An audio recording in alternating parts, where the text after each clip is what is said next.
Welcome to Care More, Be Better, a podcast for people like you who care about the social impact of conscious companies and everyday heroes. Hear inspiring stories from those who put people and planet before profit and personal gain. You'll learn how you can make a difference, vote with your dollars, and get involved today. Here's your host, Corinna Bellizzi.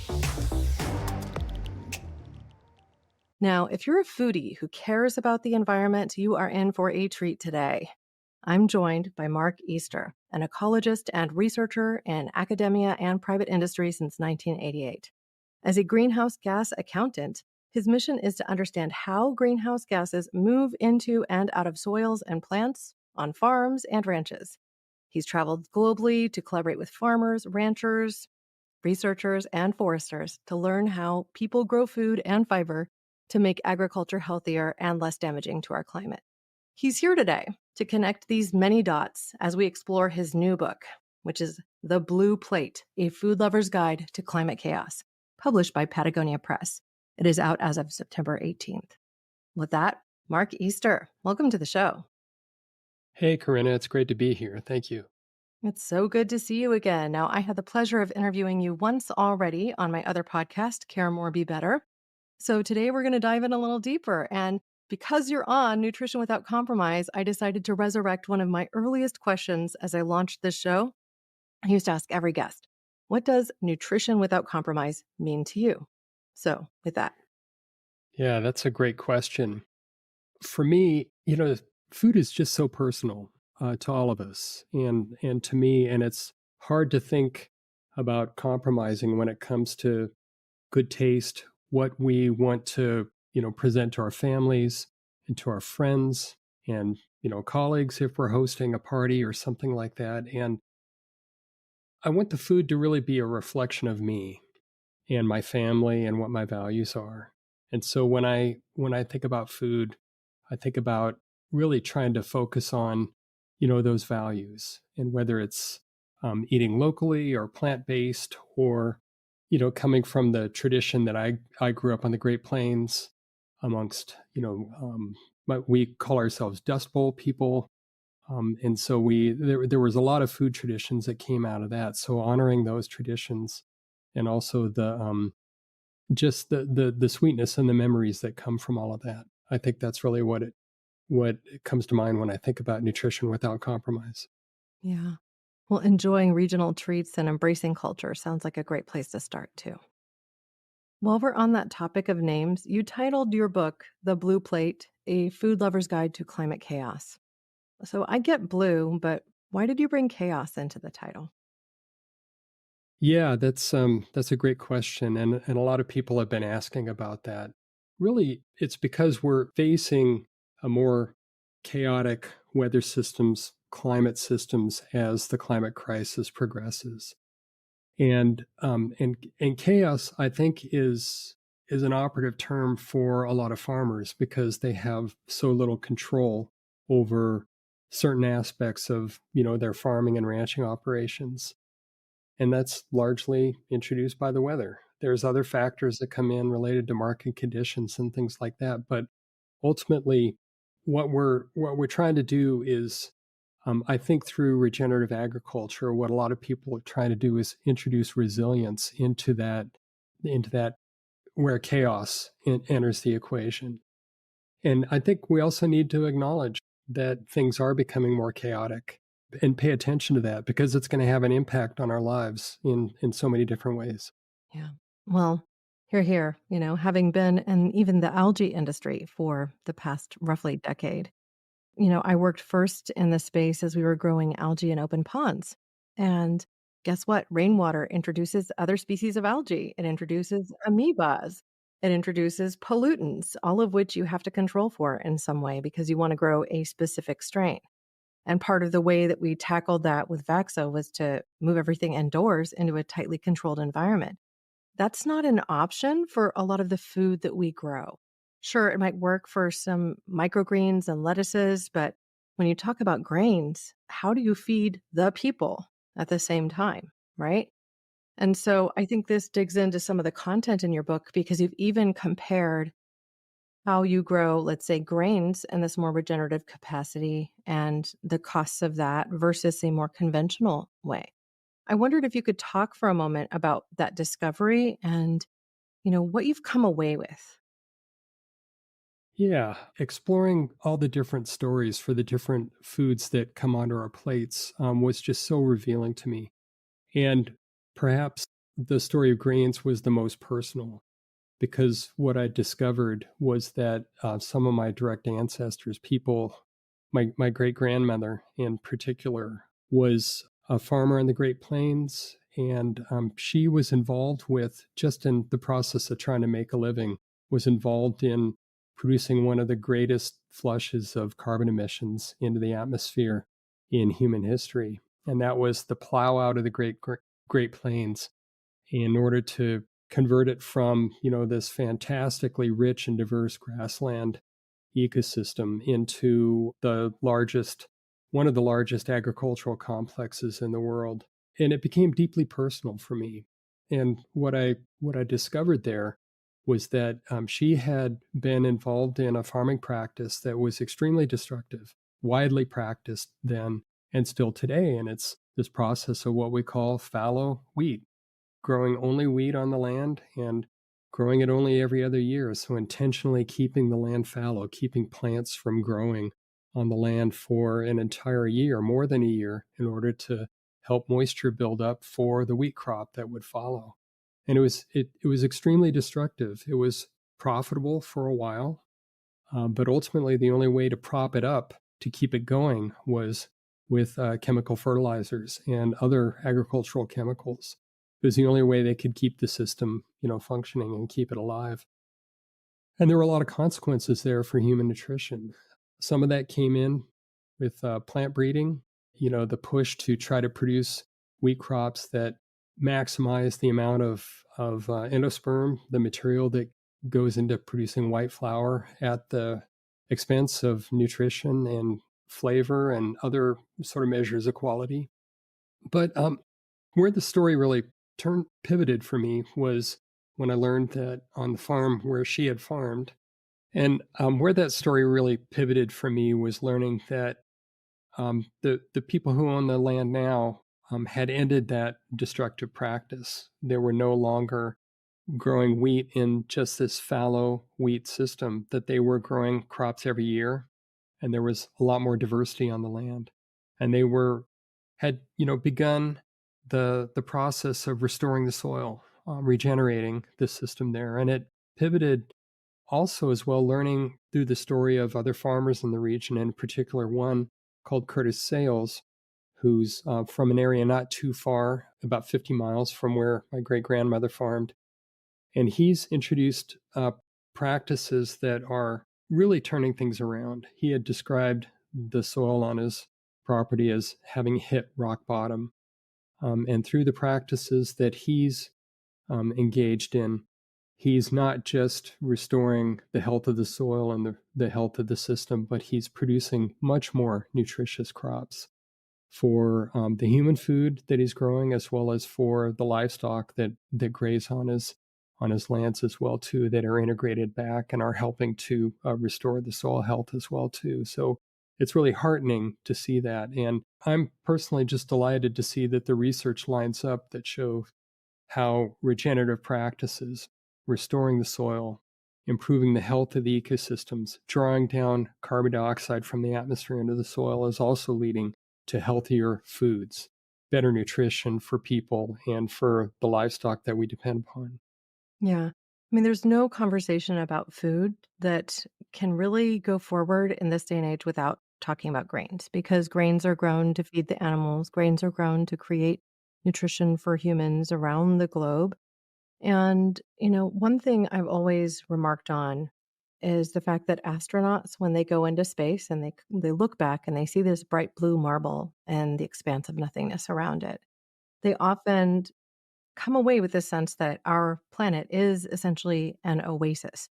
And they this then planetary perspective that seems to integrate an understanding that all of these systems are connected in a much more profound and deep way. Yeah, exactly.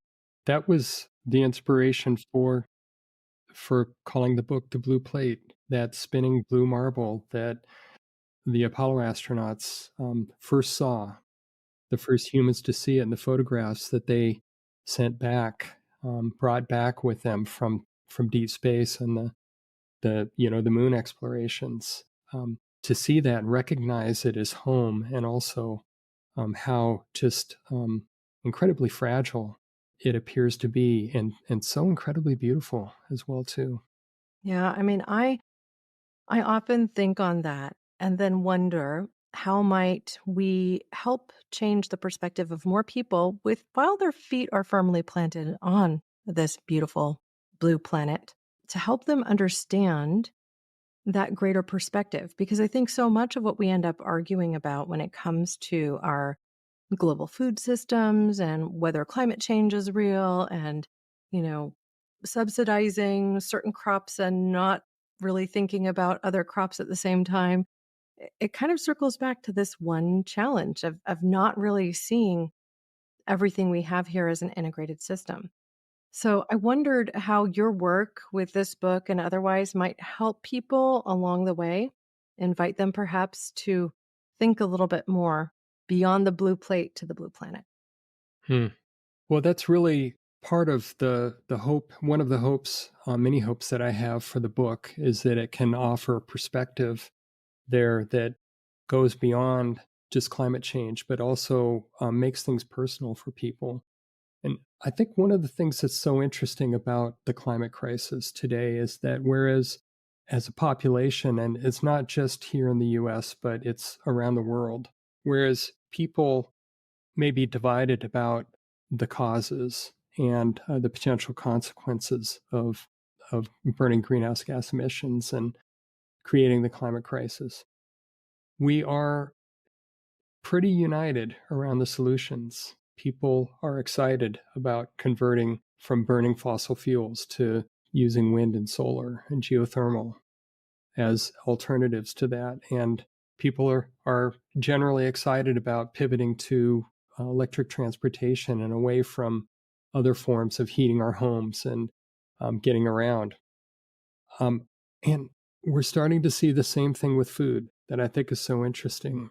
People are excited about the solutions to that are coming with regenerative agriculture. Just the very notion, I think it's a great term, calling these practices regenerative. I think speaks to the hopes and dreams and wishes of an awful lot of people, because there is so much concern about the direction that things are going in so many different aspects of our lives. And as I talk about in the book, nothing is more personal than food, I think. And so connecting on a personal level to these solutions through food with, what present themselves as really such positive stories, such beautiful stories, and changing the story behind food to something that is regenerative, I think is something that appeals to a lot of people, whether or not they are aligned to, believe that the climate crisis is real and that it's human caused. They're aligned on the solutions, and I'm just delighted to see that happening. Reading your book also brought me back to an earlier work, which I'm now rereading, which is The Omnivore's Dilemma: A Natural History of Four Meals by Michael Pollan. He coined the phrase with that work of eat food, not too much, mostly plants. So, in your opinion, how can we eat in a way that is more climate friendly? And do we have to cut out all meats from our diets? What do you think works? Yeah. Yeah, Michael's dictum was, I think, a perfect sort of, presentation of what the solutions are. What we find is that plant-based foods as a whole have anywhere from 5 to 25 times less carbon emissions associated with them compared with animal-based products, and whether that's meat or dairy, with a few really interesting exceptions. And these are things I try to focus on in the book. From the standpoint of human nutrition, that's the physician's prescription, is to focus on plant-based products in general. But there are good alternatives for meat-based products. And in particular, one of the ones that I think is so fascinating and is maybe presents the most regenerative picture and story behind it is farmed shellfish. In growing mussels, clams, oysters, scallops, and farming them, we're, we're reintroducing these really critical animals to the ecosystems where they were extirpated in the decades and centuries past, mostly because of pollution and runoff from farming upstream of the estuaries where they reside. And so bringing these back in, we're not just restoring, critical keystone species into these ecosystems, but just through the process of them growing, they're taking up carbon dioxide and fixing it in their shells. They're essentially creating rock from air, from CO2. And they have some of the lowest, probably the lowest carbon footprint at between 1 and 2 pounds of CO2 equivalents, which is sort of the universal measure for carbon footprints. 1 to 2 pounds for every pound of the product that we consume, and so it's a wonderful story. Well, and they and some, don't degrade super rapidly, so it's not like they're re-entering the environment, so to speak. Because the shells, I mean, you think about the shell middens. This is one of the waste piles that we know exists from, early American Indian days. Indigenous peoples, we have shell middens to extract our findings from, right? exactly, yeah. For all intensive purposes, it's become rock, and Mhm. will remain that way for for the foreseeable future, probably well beyond the presence of humans on the planet. Yeah, It's maybe really become white sand beaches along with, coral and things like that that gradually degrade. Yeah. exactly, That yeah. makes such wonderful sense. Now, I wanted to dive a little bit deeper, okay, to be punny and talk about seafood because, our oceans today used to hold a lot more life than they do now. We've been experiencing pretty massive species decline. Our wild tuna is now 5% of their peak populations, and yet there are still MSC certified or Friends of the Sea certified, supposedly sustainable tuna, as just one example. Fish like salmon are essentially no longer wild in Norway and Sweden. Something like a 5% of the population of salmon that comes from those spaces is now wild, the rest is farmed. And so we've entered kind of a new era when it comes to how we're even getting nutrition from the sea. Often that means grown in sea net pens and with lots of chemicals and, feeding them soy and corn. One of the points that you make in your book too is that there's a carbon cost of the feed, of course, that we give to them, and that the cost something like, if you give an ear of corn worth of food to an animal, including fish, which are fed corn mysteriously, that they might end up producing 1/10 of the amount of protein from that, whereas if we consumed it directly, we could be nurturing our own bodies. So what do you think about the future sustainability of something like our generalized seafood practices? Yeah, that is such an important question today. And so many of these seafoods that we depend upon are have such critical linkages back to the land.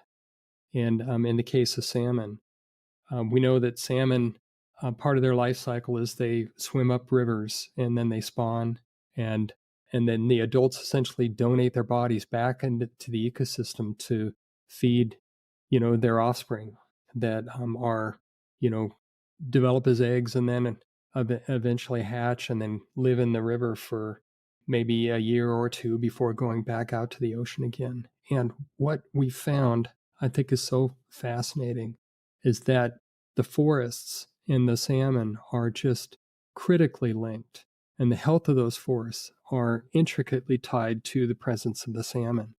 And the loss of the salmon, as you mentioned, in parts of Scandinavia, other parts of Europe, but also parts of North America, throughout the southern part of the Pacific Northwest, from the state of Washington on down, and still even in parts of British Columbia, we've largely extirpated salmon because of dam and reservoir systems have separated them from their spawning grounds. And what we're finding is that the forests in those areas along those streams that depended upon the salmon are degrading at a rate faster than we see forest degradation in other places due to climate change. And that has a carbon cost. That has a critical carbon cost. I asked a number of scientists and fishermen who are working on these sorts of problems in the research for the book, well, can we just by restoring these ecosystems, not just the forest and restoring the salmon populations, but also restoring the mangroves that currently are converted over for shrimp production, that have been deforested and have a huge carbon cost associated with them in tropical regions. If we restored all of those ecosystems and returned them back to the nurseries, the fish producing regions that they were, could we make up for the balance? Could we make up for produce all the seafood that we want to consume from the oceans? And the consensus seems to be no, not yet, not quite. Aquaculture is still going to play a role.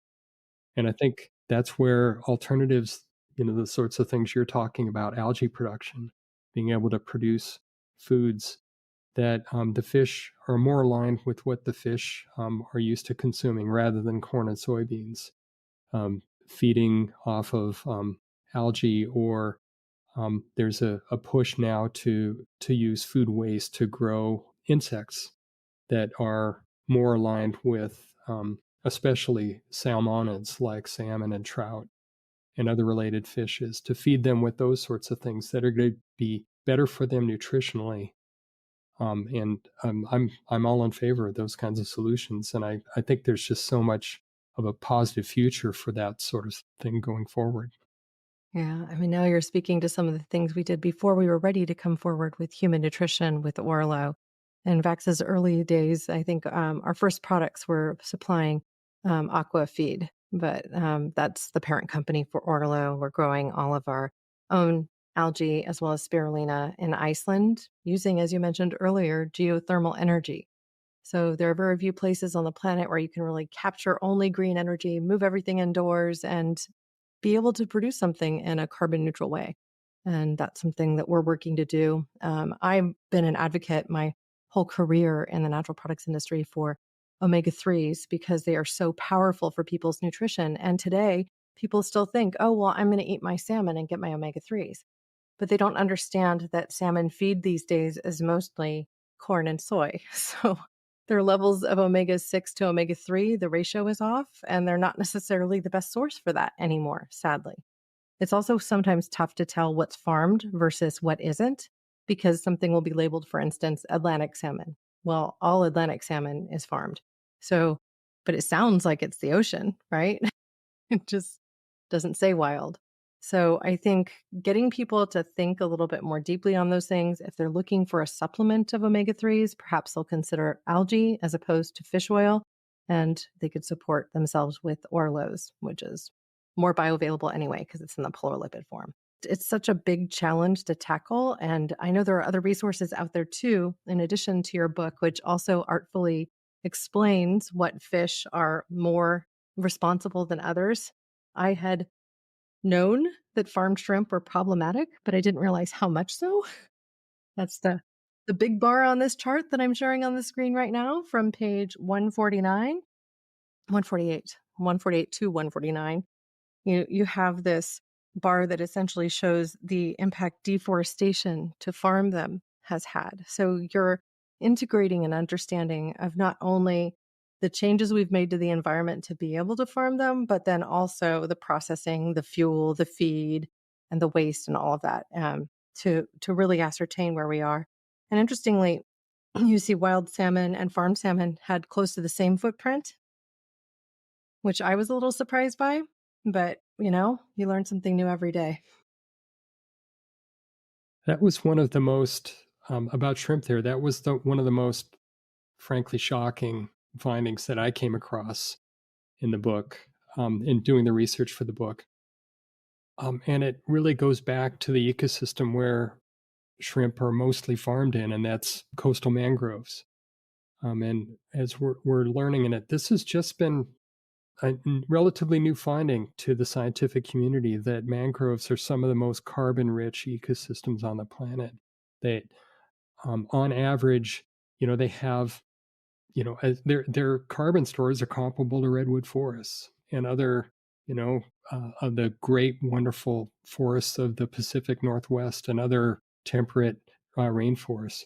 It's extraordinary, and in some parts of the world, even more.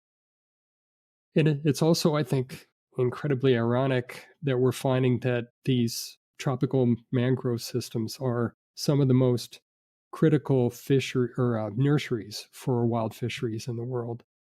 And those nurseries are so important for producing the wild food stocks. And in fact, were so critical for producing the wild shrimp populations that formerly were fished in these areas in much greater abundance than now, because in so many parts of the world, those mangroves have been cleared, they've been deforested and replaced with ponds to grow, to farm shrimp and other fishes, but largely shrimp. Well, And that short-sighted, carbon, right? Because they yeah, also help to preserve the coastline. And exactly.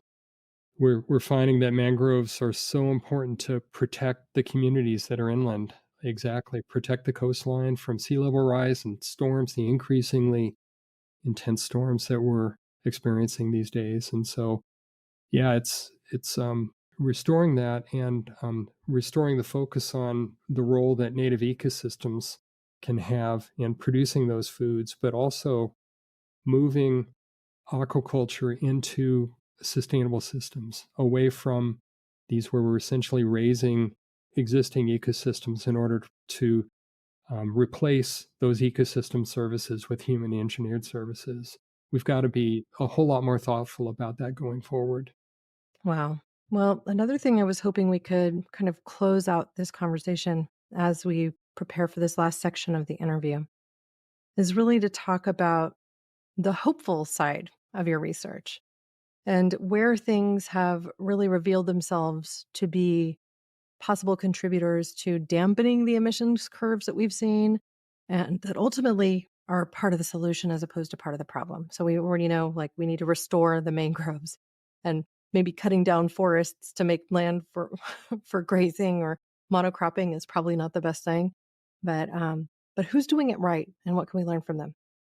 Yeah. Those are the hopeful stories and optimistic stories that I try to present in the book. And those are the stories of the farmers and ranchers who are really rewriting the story of food that they produce through regenerative practices. And there's really two things that they're doing. They're reducing emissions. They're reducing their reliance on chemical fertilizers and fossil fuels and reducing the amount of equipment needed to grow their crops, which is all so exciting and critically important. But they're also doing work that draws carbon out of the atmosphere, pulls carbon dioxide through photosynthesis back into the plants and therefore back into the soil, and through changes in their practices allows that carbon to remain in the soil, which is the greatest repository of carbon on the planet outside of the oceans. It's just extraordinary how this, this thing that a soil scientist named Nikiforov labeled the excited skin of the planet, how this sort of thin skin, just a few meters deep, just holds so much carbon and is the basis really for our life. And there's so much optimism and positivity amongst the farmers that are doing this, who are seeing the benefits coming from just the resilience I mentioned before, the healthier, more nutritious food that they're producing. But it's also making them less susceptible to the impacts of the chaotic climate that is starting to present itself through the climate crisis. And it's really, a number of farmers have described it to me as a no regret strategy. Even if they were not sequestering carbon in the soil, and even if they were not reducing the emissions from their system into the atmosphere, they see so many other benefits that are coming from it. And that just is such a good and positive story. And their neighbors and others within the industry are paying attention as well too, and seeing the benefits, and the practices are expanding at some of the greatest rates of adoption of anything else in agriculture today. It's really exciting to see. Mm. Healthier soil, healthier animals, more resilient crops, less prone to drought, less Dust Bowl situations, Yeah. right? When we look at the extremes, you think about what really led to that. We basically stripped all the windbreaks too, right? So we had essentially created a system where we were allowing wind to rip right through. We were not paying attention to things like the topography of the land and how we could work in concert with nature to grow crops effectively. And now what we're seeing is more too, like the rise of small crop farmers that are doing things like selling CSAs into their local environments so you can get your box of vegetables that are locally grown and learn to cook something new each week. And this is something that I think, even just thinking about how people can craft their own blue plate, trying to engage with local produce that is seasonally available will mean that it traveled less far, it supports your local community, and it will probably taste a lot better and be fresher. So these are simple things that you can do to try and build your own blue plate. I encourage people to pick up a copy. I know the audio version is also now available as of, I believe, September 18th. They both came out. So the Blue Plate, A Food Lover's Guide to the Climate Chaos. And I will tell you that I've already used this in my research as I pursue my PhD in sustainability. It's a great tool. It's very digestible and real and sometimes a little shocking, but such is the nature of a complex issue like climate. So, as we wrap, do you have any closing words that you would like to share with our audience? I'm just grateful to be on here, Corinna. Thank you so much. Thank you for helping to tell this story. There's, I think, so many positive stories that are coming forward regarding food that are arising out of the regenerative agriculture movement and other movements that it spawned. So it's exciting to see, and it gives me so much hope for the future as well. So thank you again. Thank you, Mark. Well, I feel like I've just found another resource very similar in a way to Michael Pollan's work. And I really enjoyed reading through this book. I now am actually have the blue plate on my listen list so I can come back to the content and absorb it in a new way. I'll be sure to include links to where you can learn more about Mark J. Easter and his new book with show notes. So all you have to do is visit our show notes for this episode on whatever platform or YouTube that you're taking this in on. And you can visit orlonutrition.com for our complete blog, including features that you won't find anywhere else. While you're there, I encourage you to check out our full range of truly sustainable, regenerative, Icelandic, ultra algae, and spirulina products. From supporting your omega-3 levels to addressing your energy, immune system, and your brain's function, we've got you covered. You can use the coupon code NWC for an extra 10% off at checkout. As we close today's show, I hope that you'll raise a cup with me as I say my closing words. Here's to your health. Thanks for listening to Care More, Be Better, a podcast for social good.